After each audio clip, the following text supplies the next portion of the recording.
Good morning. Cheers. I've got my coffee, and it's been a minute. I've really missed you guys. We didn't post for a long time because we had some weird technical stuff going on. I'll tell you. Basically, I was tired of giving you guys these like terrible low quality videos, so we got a GoPro. And I filmed a lot. Like, I have so much footage on this GoPro, but I could not use my phone to edit and upload them. And we don't have internet out here, so I can't use a laptop either. So short of getting a whole new phone and a whole new setup, I basically can't use any of that footage. Sorry, I'm a little stuffy nose too. And my phone, it doesn't have great memory. So I kind of had to dial it back and like start over. And so here we are. All these weeks later, you guys have missed so much stuff. And so I am here to just take you guys on a farm tour really quick. There's not a whole lot to show, but it is a stark difference from the last time we made a video. And if you guys follow us on any of our other social medias, you'll be kind of caught up to date on our Facebook page. Oh, somebody's out here shooting. I just heard something. So anyways, let me start with this right here. Our beautiful chicken coop that I built. I'll show you guys the inside of it. I had to lock it so that toddlers couldn't get in. So here it's just a shed.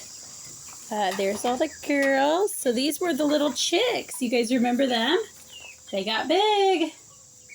So they are moving on up into the coop. And what I did was I just cut a hole in it and braced it with some wood so they don't get cut or anything like that, and they seem pretty happy in here. I built this nesting box structure that they don't use yet because they're still not laying. And then this is just a crib rail that we use as a ramp, and also it doubles as a perch. So you guys, all of this stuff right here, this material for this nesting box, this crib ramp, and all of these boxes were free. I had them in my barn. Do you hear that? I have something else to show you.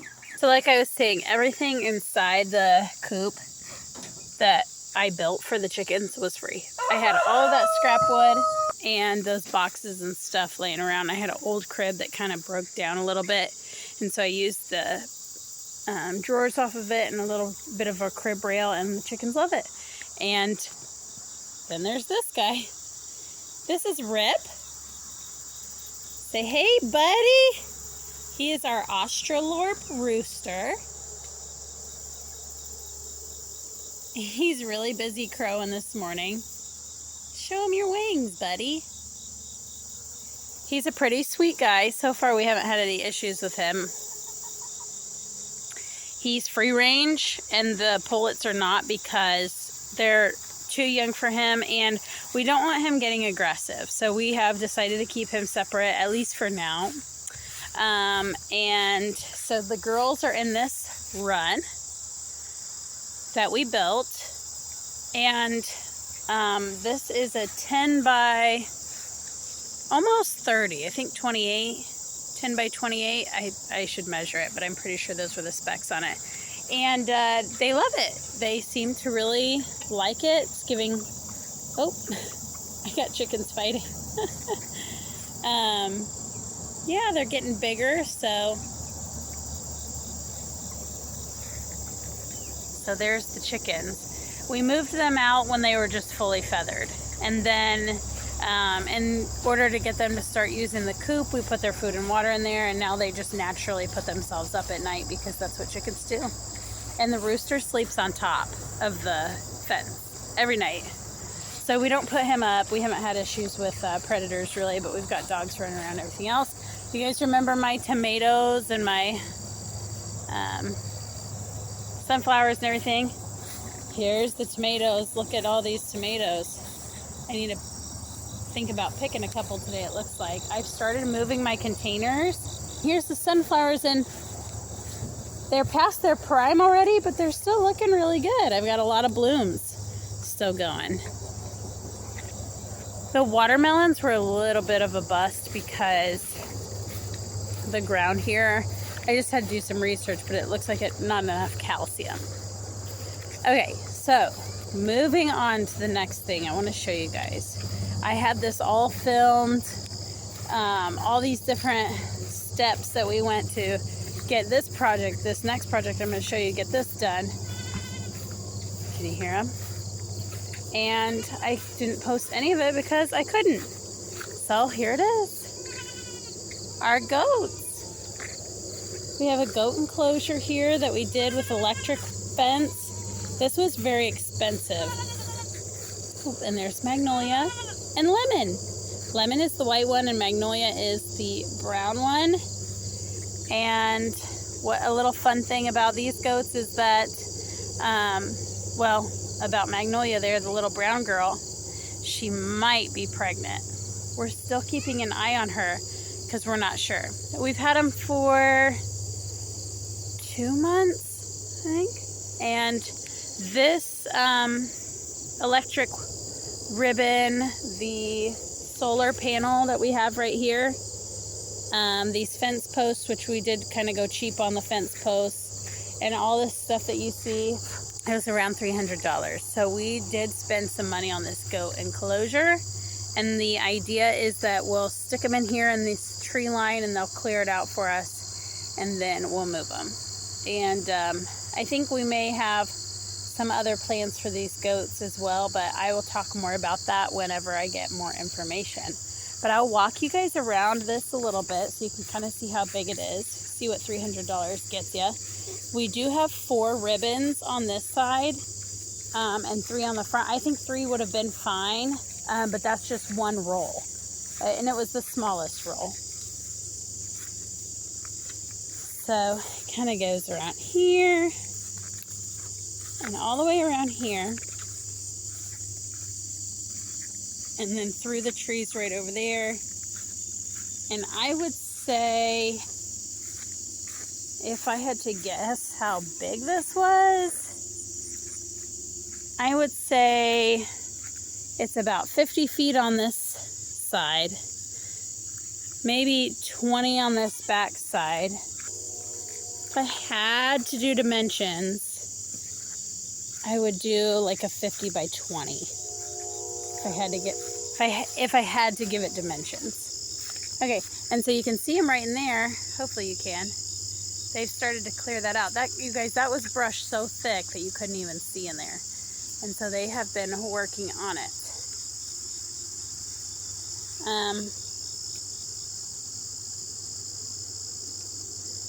With just 2 goats, I don't think we have enough goats.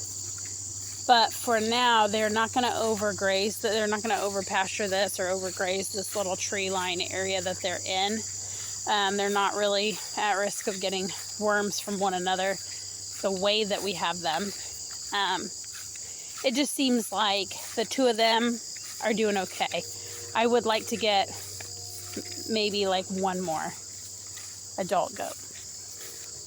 We'll see. Or maybe get a baby and stuff like this. Okay. I got to show you guys this because it's arguably the most important thing we have going on right now. And I know you guys have been wondering probably how the camper life is going.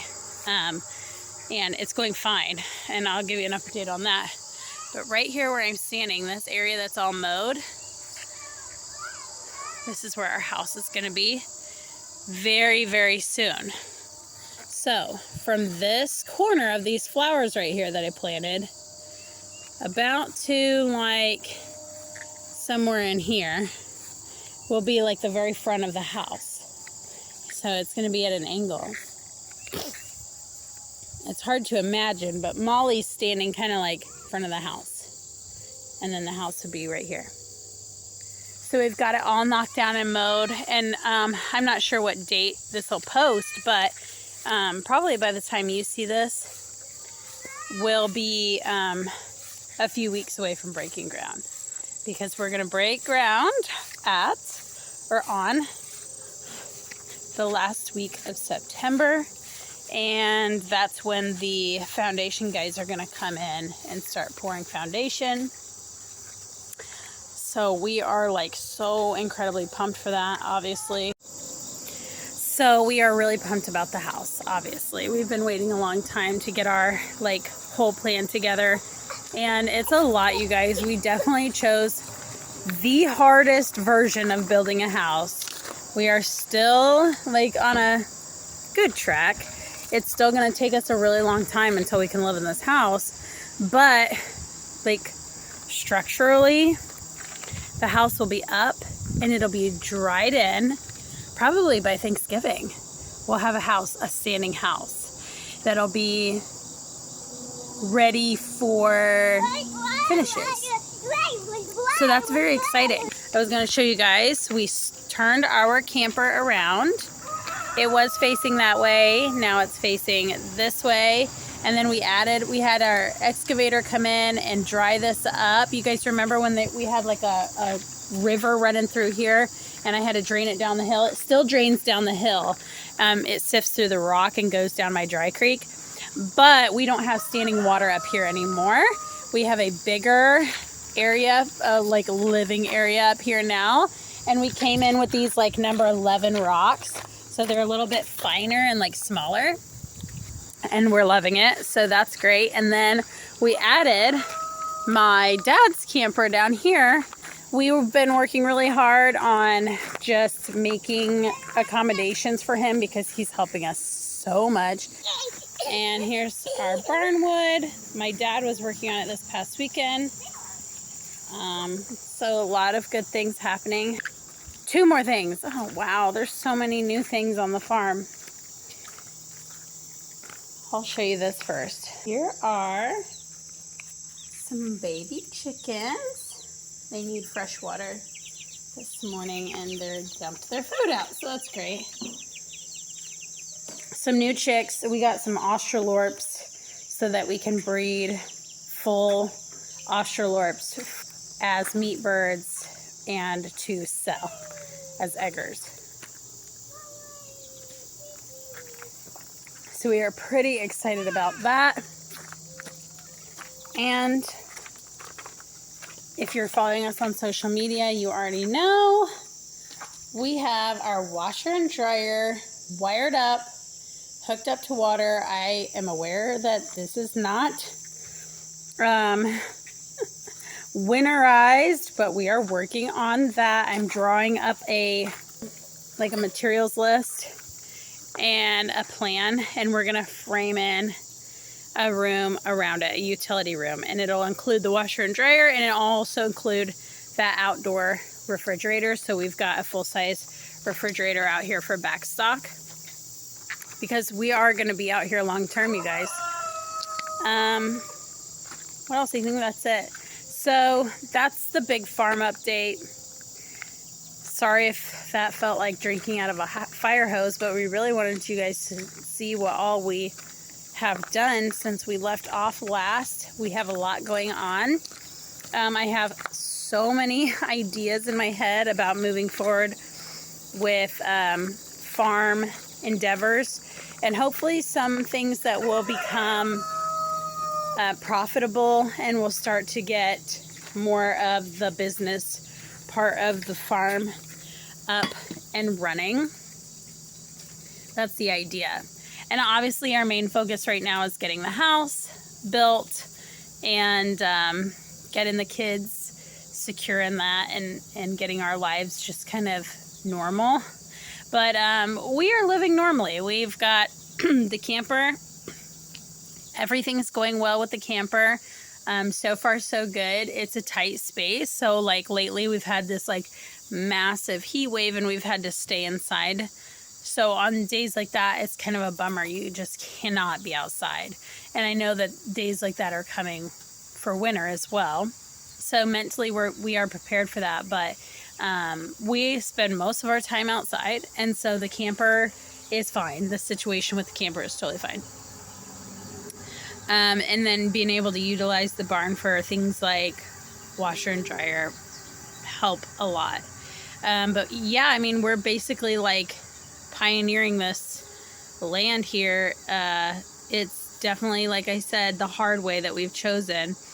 And we're always trying to save money. We're always trying to find a way to DIY so that when we find ourselves needing something, we have materials, or we can learn a new skill, we can build something, or we can resource from this property what we need. But sometimes it's easier said than done. And people that are truly homesteading, like, my hat's off to you. We have this spirit in us for homesteading, but in reality, we're like very new to farming and somewhat new to homesteading, as far as just like using our land as a resource, because we never had land before. So we are just figuring it out, and we're loving it. And it is not like the easiest way, but it is probably the most rewarding thing I've ever been a part of, for sure. And so I'll do my best to vlog one project at a time. And I won't make you guys drink from the fire hose, so to speak. Thank you for walking around the farm with me this morning. I will definitely keep you guys with me we have these corn flies. Y'all, this is my real life. I live on a farm. We've got corn flies. They're everywhere. Let me see if I can catch one. There he is.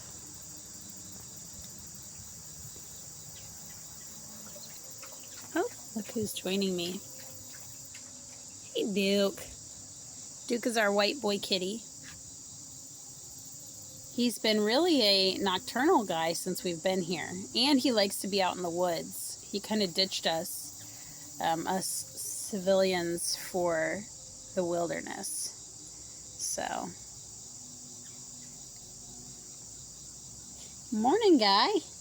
You're probably tired because you have teenager sleeping hours. Anyways, I've got corn flies, I've got cats, I've got dogs, I've got chickens everywhere, goats. What's next? I don't know. Stick around and find out for sure. Anyways, thank you guys for watching this video. Thanks for catching up with us. I know we're like such a hot mess, but also I'm glad I took that little bit of a break, although it was frustrating to try to figure that out. I was able to watch my last video and see, wow, like, we have gotten a lot accomplished since then in the way of animals and just getting progress on the house, the reason why we're here, to build the farm and to build the house. So for all of that, I guess I'm grateful and I'm thankful that I'm able to document all of this for my kids and their future, but also, you know, for our family and friends to see. There's just animals everywhere. So I'll see you guys next time on the next video, on the next project, on the next thing, because there's always something going on here on the farm. And love y'all. I'll see you on the flip side.